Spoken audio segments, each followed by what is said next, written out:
నారాయణం నమస్కృత్య నరం చైవ నరోత్తమం దేవీం సరస్వతీం వ్యాసం తతో జయముదీరయేత్. యయాతి దేవయానిని వివాహమాడుట శుక్రాచార్యుని శాపము. వైశంపాయనుడు చెప్తున్నాడు. జనమేజయ ఒకరోజు దేవయాని శర్మిష్ఠతో దాసీలతో కలిసి ఆవనానికే విహారానికి వెళ్ళింది. ఆమె విహరించే సమయంలోనే నహుషనందనుడు యయాతి కూడా అక్కడికి రావడం తటస్థించింది. అతడు బాగా అలిసిపోయి దాహంతో ఉన్నాడు. వారందరినీ చూసి కుతూహలంతో వారి దగ్గరికి వచ్చి, ఈ దాసీల మధ్య ఉన్న మీరిద్దరూ ఎవరు అని అడిగాడు. దేవయాని, నేను దైత్య గురువు శుక్రాచార్యుని కూతురుని.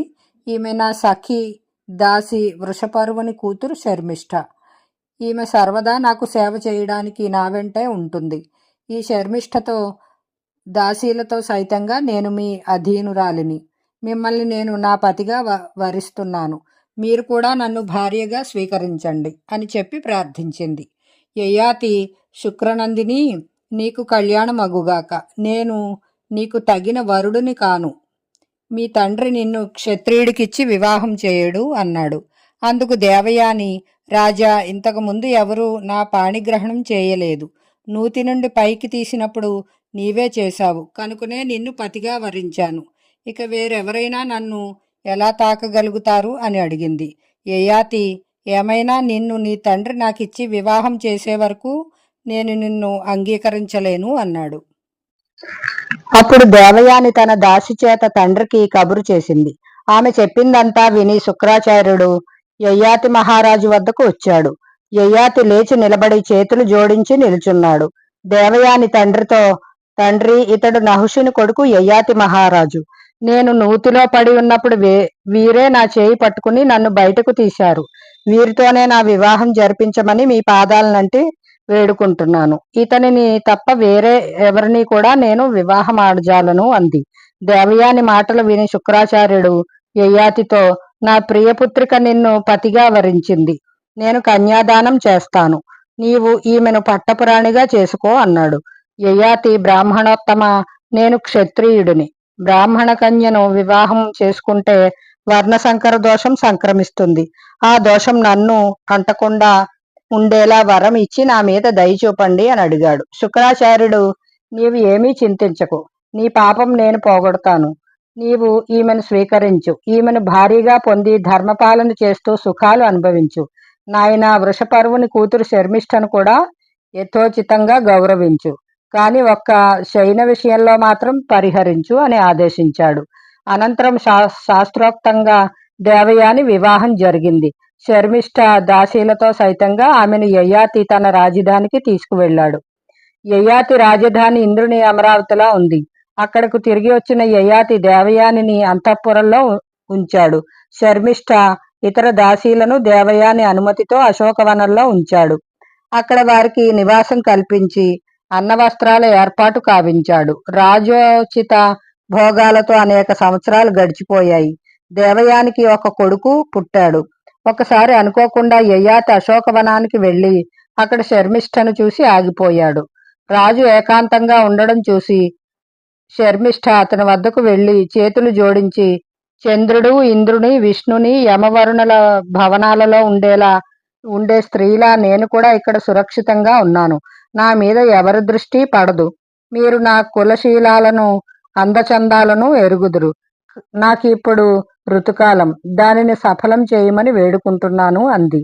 ఆమె ప్రార్థనలోని ఔచిత్యాన్ని గమనించి రాజు ఆమె కోరికను తీర్చాడు. యయాతికి దేవయాని వలన యదుతుర్వసులనే 2 కొడుకులు, శర్మిష్ఠ వలన ద్రుహ్యు, అను, పూరులనే 3 కొడుకులు కలిగారు. ఇలా చాలా రోజులు గడిచిపోయాయి.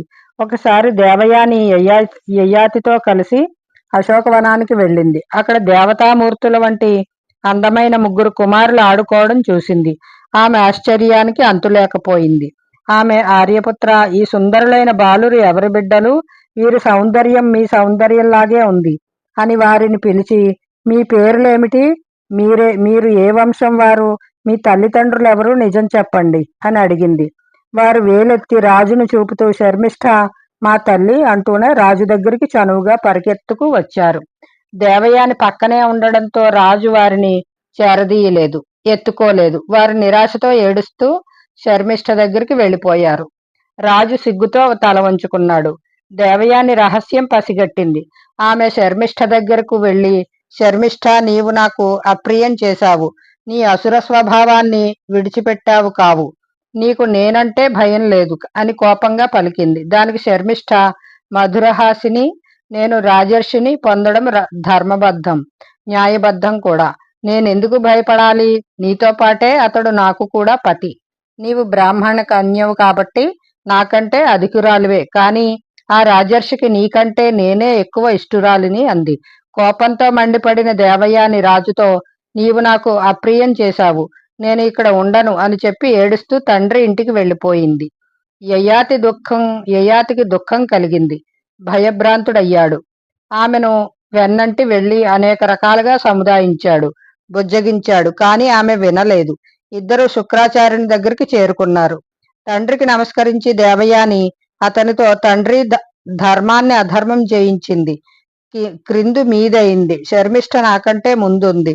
ఆమెకు 3 కొడుకులు. ఇదిగో ఈ మహారాజు వల్లనే.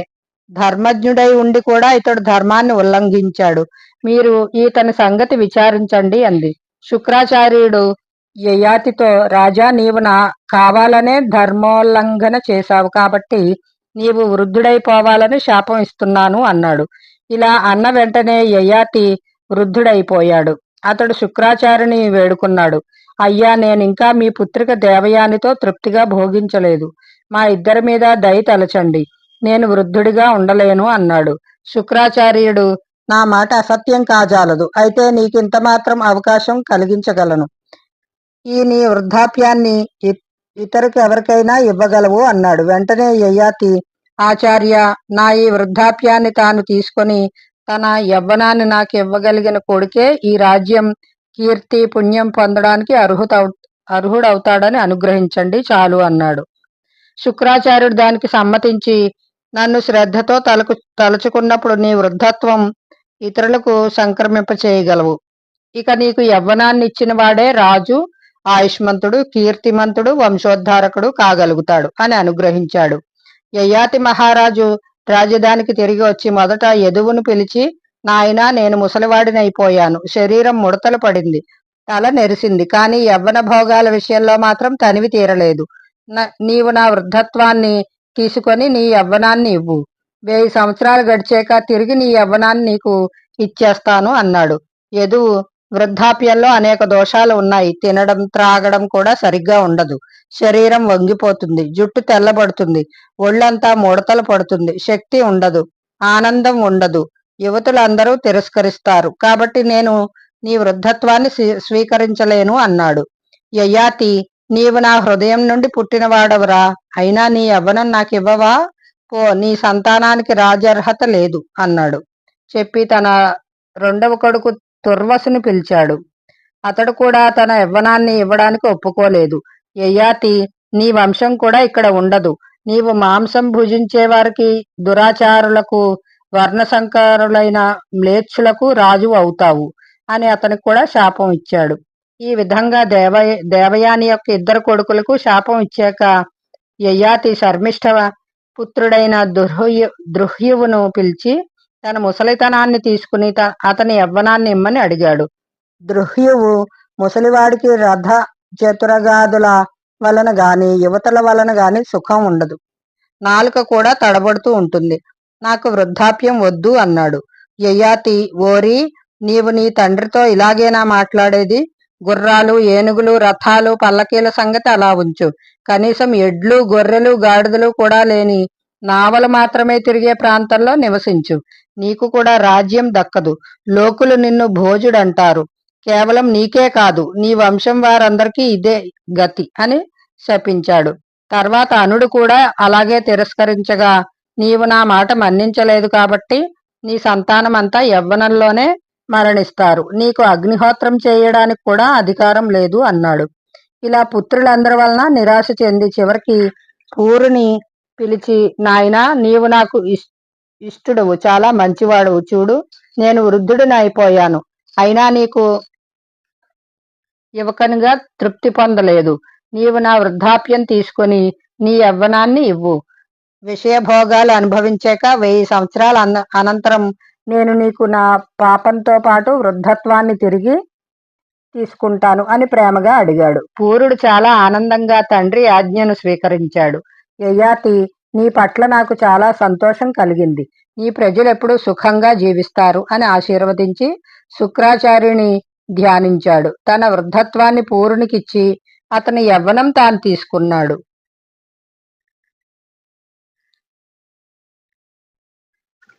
యయాతి భోగములు అనుభవించుట పూరుని రాజ్యాభిషేకము. వైశంపాయనుడు చెప్తున్నాడు, రాజా నహుషుని కొడుకైన యయాతి ఆ రీతిగా పూరుని యవ్వనాన్ని గ్రహించి ప్రేమోత్సాహాలతో ఇచ్ఛానుసారంగా సమయానుకూలంగా భోగించసాగాడు. అయితే అతడు ధర్మాన్ని ఎప్పుడూ అతిక్రమించలేదు.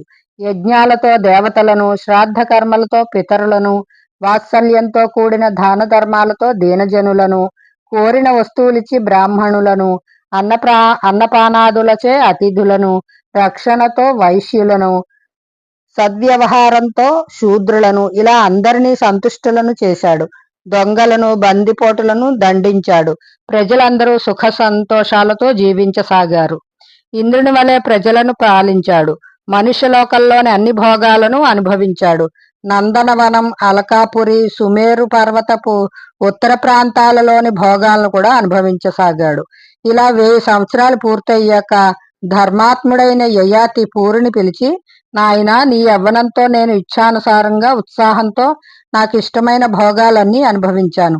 భోగాలు అనుభవించడం వల్ల భోగేచ్ఛ చల్లారదని ఇప్పుడు నాకు నిశ్చయంగా తెలిసింది. నిప్పులో నెయ్యి ఎంత పోసినా మండుతూనే ఉంటుంది. ఈ లోకంలో ఉన్న ఆహారం, బంగారం, పశువులు, స్త్రీలు అన్నీ కలిసి కూడా ఒక కాముకుని కోరికను సంపూర్ణంగా తీర్చలేవు. కాబట్టి సుఖమనేది దానిని పొందడంలో లేదు, విడవడంలోనే ఉంది. దుర్బుద్ధులైన వారు తృష్ణను విడిచిపెట్టలేరు. వారు ముసలివారైనా అది మాత్రం ముసలిది కాదు, అది ప్రాణాంతకమైన రోగం. దానిని విడిచిపెడితేనే సుఖం లభిస్తుంది. నజాతు కామః కామానాముపభోగేన శామ్యతి హవిషా కృష్ణ వర్త్మేం వా భూయ ఏవాభివర్ధతే. యత్పృథివ్యాం వ్రీహియవం హిరణ్యం పశవః స్త్రియః ఏకస్యాపి న పర్యాప్తం తస్మాత్ తృష్ణాం పరిత్యజేత్. యాదుస్త్యజా దుర్మతిభిర్యా న జీర్యతి జీర్యతః. యోసౌ ప్రాణాంతకో రోగస్తాం తృష్ణాం త్యజతః సుఖం. చూడు, విషయాలను భోగిస్తూ ఉండగానే 1000 సంవత్సరాలు పూర్తయ్యాయి. అయినా నా తృష్ణ రోజు రోజుకి పెరుగుతూనే ఉంది. కాబట్టి నేను దానిని విడిచి నా మనస్సును బ్రహ్మయందే లగ్నం చేశాను. ఆకలి దప్పులు మొదలైన ద్వంద్వాలను గూర్చి చింత లేకుండా శరీరం మీద మమకారాన్ని వదిలి లేళ్ల వలె వనాలలో విహరిస్తున్నాను. నీ వలన నేను సంతోషించాను. నీవు నీ యవ్వనాన్ని తీసుకో. నా ప్రియపుత్రుడువైన నీవు రాజ్యాన్ని గ్రహించు అన్నాడు. యథాప్రకారంగా పూరుడు యవ్వనాన్ని పొందాడు. యయాతి వృద్ధుడుగా మారిపోయాడు. యయాతి మహారాజు వద్ద తన పెద్ద కొడుకులను కాదని చిన్నవాడైన పూరునికి రాజ్యాభిషేకం చేస్తున్నాడని తెలుసుకొని ప్రజలందరూ బ్రాహ్మణ సహితులై అతని వద్దకు వచ్చారు. మహారాజా, మీరు పెద్దవాడైన యదువును వదిలి పూరునికి రాజ్యం ఎందుకు ఇస్తున్నారు? మిమ్మల్ని మేము హెచ్చరిస్తున్నాం, మీరు ధర్మాన్ని రక్షించండి అన్నారు. అప్పుడు యయాతి, అందరూ నా మాటలను శ్రద్ధగా వినండి. నేను అతనికి ఎప్పటికీ రాజ్యాన్ని ఇవ్వకపోవడానికి తగిన కారణం ఉంది. అతడు నా పెద్ద కొడుకే, కానీ నా ఆజ్ఞ పాటించలేదు. తండ్రి మాట పాటించిన వాడు సత్పురుషుల దృష్టిలో పుత్రుడే కాడు. తల్లిదండ్రుల ఆజ్ఞను ఎవడు గౌరవిస్తాడో, వారికి మేలు చేస్తాడో, వారికి సుఖాన్ని కలిగిస్తాడో వాడే పుత్రుడు. పూరుడు తప్ప మిగిలిన వారందరూ నా మాటను తిరస్కరించారు. పూరుడు ఒక్కడే నా మాట మన్నించాడు, నన్ను గౌరవించాడు. కాబట్టి అతడే నా వారసుడు. వారి తాతగారైన శుక్రాచార్యులే నీ ఆజ్ఞ పాటించిన వాడే రాజు అవుతాడని నాకు వరం ఇచ్చారు. కాబట్టి మీరంతా పూరుడునే రాజును చేయాలని నేను మనవి చేస్తున్నాను అన్నాడు. ప్రజలందరూ సంతుష్టులై పూరుడునే రాజును చేశారు. అనంతరం యయాతి వానప్రస్థాశ్రమం స్వీకరించి బ్రాహ్మణులతో తాపసులతో కలిసి రాజధాని నుండి వెళ్ళిపోయాడు. యదువు వలన రాజ్యార్హత లేని యదువంశీయులు, తుర్వసుని వలన యవనులు, దృహ్యవు వలన భోజులు, అనుడి వలన మ్లేచ్చులు ఉదయించారు. జనమేజయ, నీవు జన్మించిన పౌరవ వంశం పూరిని వలననే కలిగింది. యయాతి అడవులలో కందమూలాలు తింటూ మనసును వశపరుచుకొని క్రోధం మీద విజయం సాధించాడు. ప్రతిదినం దేవతలకు పితరులకు తర్పణాలు విడుస్తూ అగ్నిహోత్ర కార్యాలు చేసేవాడు. పొలాల్లో దొరికే వరిగింజలను ఏరి తెచ్చి అతిథులకు భోజనం పెట్టి తాను యజ్ఞశేషంతో ఆకలి తీర్చుకునేవాడు. ఇలా 1000 ఏళ్లు గడిచాయి. 30 ఏళ్లు అతడు వాక్కును మనసును అధీనంలో ఉంచుకుని కేవలం నీటితోనే జీవించాడు. 1 ఏడాది పాటు నిద్రపోకుండా గాలి మాత్రమే పీల్చి బ్రతికాడు. 1 ఏడాది పంచాగ్నుల మధ్యలో గడిపాడు. 6 నెలలు ఒంటికాలు మీద నిలబడి వాయుభక్షణం చేశాడు. ముల్లోకాలలోనూ అతని కీర్తి వ్యాపించింది. శరీరం శిథిలమయ్యాక అతనికి స్వర్గం ప్రాప్తించింది. హరే కృష్ణ. యయాతి స్వర్గము నుండి భ్రష్టుడగుట పునఃస్వర్గ ప్రాప్తి. వైశంపాయనుడు చెప్తున్నాడు. జనమేజయ, యయాతి మహారాజు స్వర్గంలో ఇంద్రుడు, మరుత్తులు, సాధ్యులు, వసువులు మొదలైన వారంతా తన్ను గౌరవిస్తూ ఉండగా సుఖంగా కాలం గడుపుతున్నాడు. ఇలా 1000 సంవత్సరాలు గడిచాయి. ఒక రోజున అతడు విహరిస్తూ ఇంద్రుడి వద్దకు వచ్చాడు. ఇద్దరూ చాలాసేపు మాట్లాడుకున్నారు. సంభాషణ మధ్యలో ఇంద్రుడు, రాజా, నీవు పూరునికి యవ్వనం తిరిగి ఇచ్చివేసి అతనికి రాజ్యం అప్పగించినప్పుడు అతనికి ఏమి ఉపదేశించావు అని అడిగాడు. దానికి యయాతి ఇలా బదులు ఇచ్చాడు. నాయనా పూరు, నేను నిన్ను గంగా యమునుల మధ్యనున్న దేశానికి రాజును చేస్తున్నాను. మిగిలిన సరిహద్దులలోని దేశాన్ని మీ అన్నలు పరిపాలించుకుంటారు. క్రోధగుణం కలవారి కంటే క్షమాగుణం కలవారు, అసహిష్ణుల కంటే సహిష్ణులు ఉత్తములు, పశువుల కంటే మనుష్యులు, మూర్ఖుల కంటే పండితులు శ్రేష్ఠులు. ఎవరైనా తన్ను బాధించినా వారిని తిరిగి బాధించకుండా ఉండడమే ఉత్తమం. ఎందుకంటే బాధింపబడిన వారి దుఃఖమే వారిని నాశనం చేస్తుంది. మనసుకు గుచ్చుకునే కటువైన మాటలు నోటి వెంట రాకూడదు. అనుచితమైన ఉపాయం చేత శత్రువును కూడా లోబరుచుకోకూడదు. పాపాత్ములు ఇతరులకు కష్టం కలిగేలా మాట్లాడుతారు. తమ మాటల ఈటలతో గాఢంగా, దుస్సహంగా, కటువుగా ఇతరులను బాధించేవారు వాగ్రూపంలో ఉన్న పిశాచాన్ని మోస్తూ ఉంటారు. కాబట్టి వారిని చూడడం కూడా పాపమే. ప్రత్యక్షంగా గౌరవించడమే కాకుండా పరోక్షంగా కూడా రక్షిస్తూ ఉంటారు సత్పురుషులు. అలాంటి సత్పురుషులుగా మెలగాలి. దుష్టులు కటువుగా మాట్లాడినా దానిని సహిస్తూ సత్పురుషుల సాంగత్యంతో వారిలాగే ప్రవర్తించాలి. వాగ్బాణాలను ఉక్కిరి బిక్కిరి అయ్యేలా ప్రయోగిస్తే అందులో తడిసిన వారు రాత్రింబవళ్ళు విచారిస్తూ ఉంటారు. కాబట్టి అలాంటి వాగ్బాణాలు ఎప్పుడూ ప్రయోగించకూడదు. ముల్లోకాలలోనూ అన్నిటినీ మించిన సంపద సమస్త ప్రాణుల పట్ల దయా స్నేహ కలిగి ఉండడం, యథాశక్తిగా అందరికీ ఎంతో కొంత ఇవ్వడం, మధురంగా మాట్లాడడం. సారాంశం ఏమంటే కటువుగా మాట్లాడకూడదు, మధురంగా మాట్లాడాలి, ఇతరులను గౌరవించాలి, దాన ధర్మాలు చెయ్యాలి, ఇతరుల నుండి ఏమీ ఆశించకూడదు. ఇదే సచ్చరిత్రకు మార్గం. యయాతి చెప్పిందంతా విన్నాక ఇంద్రుడు, మహారాజా, మీరు గృహస్థాశ్రమాన్ని ధర్మబద్ధంగా నిర్వహించి వానప్రస్థాన్ని స్వీకరించారు. మీరు తపస్సులో ఎవరితో తులతూగగలరని అడిగాడు. యయాతి, దేవ మనుష్య గంధర్వ ఋషులలో నాతో సమానుడైన తపస్వి నాకెక్కడా కనపడలేదు అన్నాడు. ఇంద్రుడు, అయ్యో, మీకంటే గొప్పవారిని, మీతో సమానులైన వారిని, మీకంటే తక్కువ వారిని అందరినీ మీరు తిరస్కరించారు. మీ నోటితో మీరే మిమ్మల్ని పొగుడుకున్నారు. మీ పుణ్యమంతా క్షీణించిపోయింది. ఇక్కడ భోగాలకు పరిమితులున్నాయి. ఇక నీవు భూమికి పతనమవుతావు అన్నాడు. యయాతి, సరే, అందరినీ అవమానించడం వలన నా పుణ్యం క్షీణించిపోతే నేను ఇక్కడి నుండి సత్పురుషుల లోకానికి వెళ్తాను అని కోరగా ఇంద్రుడు అనుమతించాడు. యయాతి స్వర్గలోకం నుండి చ్యుతుడై అష్టకుడు, ప్రతర్ధనుడు, వసుమంతుడు, శిబి తపస్సు చేసే చోటికి వచ్చి పడ్డాడు. అతడు పడుతుండగా చూచిన అష్టకుడు, మహాత్మా, ఇంద్రునిలా ప్రకాశించే మీరు క్రిందకు పడడం చూచి ఆశ్చర్యం కలుగుతోంది. పైనుండి పడుతూ కిందకు వచ్చారు. ఇక్కడ ఆగండి, విషాద మోహాలు విడిచి మీ సంగతి వినిపించండి. ఈ సత్పురుషుల ఎదుట ఇంద్రుడు మిమ్మల్ని ఏమీ చేయలేడు. దీన దుఃఖితులకు సత్పురుషులే పరమాశ్రమము. అదృష్టవశాత్తు మీరు ఇక్కడికి వచ్చారు. మీ దశ ఏమిటో వివరంగా చెప్పండి అన్నాడు. యయాతి, నేను సమస్త ప్రాణులను తిరస్కరించడం వలన స్వర్గం నుండి భ్రష్టుడనయ్యాను. నాలో గర్వం ఉంది. అది నరకానికి మూల కారణం. సత్పురుషులెప్పుడూ దుష్టులను అనుకరించకూడదు. ధనధాన్యాల చింత వదిలి ఆత్మకు హితమైన దానిని సాధించిన వాడే తెలివైనవాడు. ధనం పొంది పొంగిపోకూడదు. విద్వాంసుడు అహంకరించకూడదు. తన తలపులు ప్రయత్నాల కంటే విధి బలీయమైనదని తెలుసుకొని సంతాపం పొందకూడదు. కష్టాలకు కుంగిపోకూడదు. సుఖాలకు పొంగిపోకూడదు. రెండిటి పట్ల సమాన భావంతో ఉండాలి. అష్టకా నాకు ఇప్పుడు ఏ మోహము లేదు. నా మనస్సులో ఎటువంటి అసూయ లేదు. విధి విధానానికి ఎదురీదాలనుకోవడం లేదు. అలా అనుకుని సంతుష్టుడినై ఉన్నాను. సుఖ దుఃఖాలు శాశ్వతం కావని తెలుసు. ఇక నాకు దుఃఖం ఎలా కలుగుతుంది, ఏం చెయ్యాలి, ఏం చేస్తే సుఖం కలుగుతుంది అనే జంజాటం నుండి విముక్తుడిని అయ్యాను కనుక దుఃఖం నా దరిదాపులకు కూడా రాదు అన్నాడు. అష్టకుడు, అయ్యా, మీరు అనేక లోకాలలో నివసించారు. నారదునిలా ఆత్మజ్ఞానం కలిగి మాట్లాడుతున్నారు. మీరు ప్రధానంగా ఏ ఏ లోకాలలో ఉన్నారో చెప్పండి అని అడిగాడు. దానికి యయాతి, నేను మొదట భూలోకల్లో సార్వభౌముడైన రాజును. 1000 సంవత్సరాలు మహర్లోకల్లో ఉన్నాను. తర్వాత 100 యోజనాల పొడవు అంతే వెడల్పు గల సహస్రద్వారాలతో కూడిన ఇంద్రనగరంలో 1000 వర్షాలు ఉన్నాను. ఆపై 1000 ఏండ్లు ప్రజాపతి లోకం వెళ్ళి అక్కడ ఉన్నాను. నందనవనంలో స్వర్గభోగాలు అనుభవిస్తూ లక్షల సంవత్సరాలు నివసించాను. అక్కడ సుఖాసక్తుడనై పుణ్యం క్షీణించిపోగా భూమి మీదకి జారిపోతున్నాను. ధనం తరిగిపోయినప్పుడు బంధువర్గం ఎలా వదిలివేస్తారో పుణ్యం క్షీణించిపోతే ఇంద్రాది దేవతలు అలాగే పరిత్యజిస్తారు.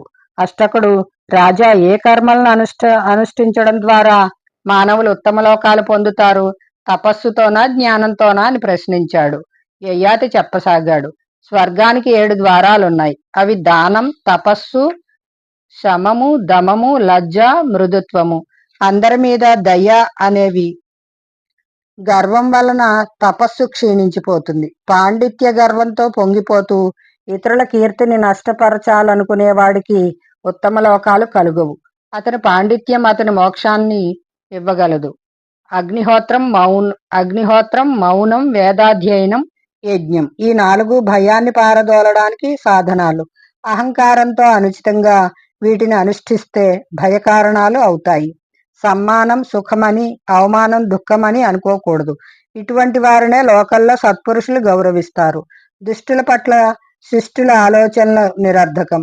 నేను దానం చేస్తున్నాను, నేను యజ్ఞం చేస్తున్నాను, నేను చంపుతాను, నేను ప్రతిజ్ఞ చేస్తున్నాను, ఇలాంటి భయాన్ని కలిగించే మాటలు విడిచిపెట్టడం శ్రేయస్కరం. అష్టకుడు, బ్రహ్మచారి, గృహస్థుడు, వానప్రస్థుడు, సన్యాసి ఏ ధర్మాలను పాటించడం ద్వారా మరణానంతరం సుఖంగా ఉంటారు అని ప్రశ్నించాడు. యయాతి, బ్రహ్మచారి అయిన వాడు గురువు యొక్క ఆజ్ఞానుసారంగా అధ్యయనం చెయ్యాలి. చెప్పకుండానే గురుసేవ చెయ్యాలి. గురువు కంటే ముందుగా మేలుకోవాలి. అతడు నిద్రించిన తర్వాత నిద్రపోవాలి. మధుర స్వభావం కలిగి ఉండాలి. ఇంద్రియాలను జయించిన వాడు ధైర్యశాలి, జాగరూకుడు, పొరపాటులు చేయనివాడుగా ఉండాలి. ఇలాంటి వాడు శీఘ్రంగా సిద్ధి పొందుతాడు.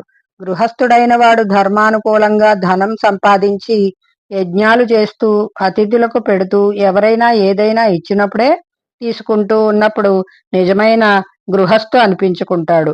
వానప్రస్థంలో ఉన్నవాడు స్వయంగా తెచ్చుకున్న ఫలమూలాలతో జీవనం సాగించాలి. పాపం చేయకూడదు. ఇతరులకు ఎంతో కొంత ఇస్తూ ఉండాలి. ఎవరికీ కష్టం కలిగించకూడదు. కొద్దిగా తింటూ నియమితమైన పనులే చేయాలి. ఇట్టువాడు శీఘ్రంగా సిద్ధిని పొందుతాడు. సన్యాసి అయిన వాడు ఉపన్యాసాలు, వైద్యం, శిల్పాదులు మొదలైన ఏ కళా కౌశలంతోనూ జీవితం కొనసాగించకూడదు. సమస్త సద్గుణాలు కలిగి జితేంద్రియుడై అసంగుడై ఉండాలి. ఎవరి ఇంట్లోనూ ఉండకూడదు. కొంచెంతోనే కాలం గడుపుకోవాలి. అనేక దేశాలలో ఒంటరిగా వినయంగా తిరుగుతూ ఉండాలి. అతడే నిజమైన సన్యాసి అని చెప్పాడు. ఈ రీతిగా అనేక రకాలుగా సంభాషించుకున్న తర్వాత యయాతి, దేవతలు తొందర పెడుతున్నారు, నేను ఇక అడుగు మోపుతాను. ఇంద్రుని వరం వలన మీ వంటి సత్పురుషుల సాంగత్యం లభించింది అన్నాడు. అష్టకుడు, మహాత్మా, స్వర్గంలో నాకెన్ని ఉత్తమ లోకాలు ప్రాప్తిస్తాయో అంతరిక్షంలో సుమేరు పర్వత శిఖరాల మీద ఎక్కడైనా సరే నా పుణ్యకర్మలకు ఫలస్వరూపమైనది. అదంతా నేను నీకు ధారపోస్తాను. మీరు క్రింద పడరు అన్నాడు. యయాతి, నేను బ్రాహ్మణుడిని కాను కదా, దానం ఎలా ప్రతిగ్రహిస్తాను? పూర్వం ఇలాంటి దానాలు నేను అనేకం చేసి ఉన్నాను అన్నాడు.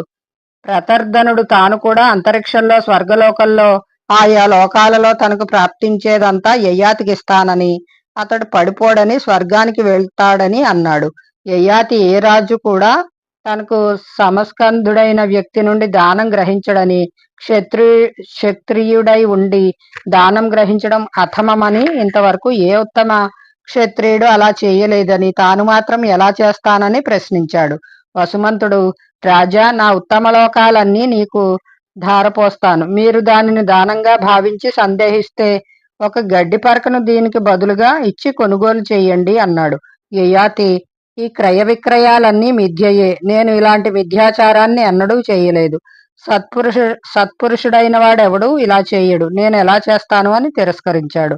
శిబి, మహారాజా, నేను ఔషీనరుడైన శిబిని. మీరు ఇలాంటి క్రయ విక్రయాలు చేయడానికి ఇష్టపడకపోతే నా పుణ్యఫలాన్ని స్వీకరించండి.